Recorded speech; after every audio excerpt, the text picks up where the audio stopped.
കാസർഗോഡ് പോകാനും ജോലിക്ക് നിൽക്കാനും എനിക്ക് മനസ്സില്ല, എന്നെ ആരും വിളിക്കണമില്ല.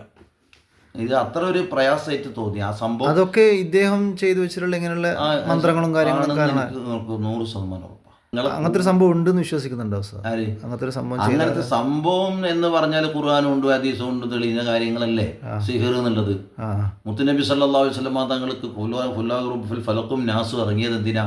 നബീദ് എന്ന് പറഞ്ഞ ഒരു ശത്രുവിൻ്റെ സിഹർ മാരണമായിരുന്നു.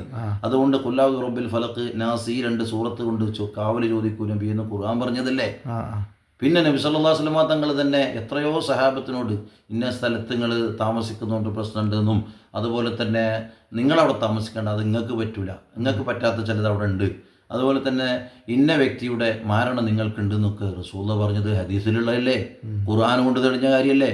പക്ഷെ അതിന് നമുക്ക് ഖുർആൻ കൊണ്ട് ഹദീസ് കൊണ്ട് തന്നെ പ്രതികരിക്കാൻ കഴിയും, അതിന് സംശയമൊന്നുമില്ല.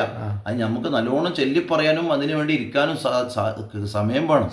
ഇപ്പം അൽഹംദുലില്ലാ ഞാൻ നിരന്തരം എനിക്ക് ചില മശായിഖന്മാരുടെ കയ്യിൽ നിന്ന് അവർ ഇജാസത്ത് വാങ്ങിയിട്ട് സമ്മതത്തോടു കൂടെ ചെല്ലുന്നത് തന്നെ ചില ഔറാദുകൾ സ്ഥിരമാക്കിയപ്പോൾ ഇപ്പം എനിക്ക് വഴതിലും കൊടുക്ക് വിളി വരുന്നുണ്ട്.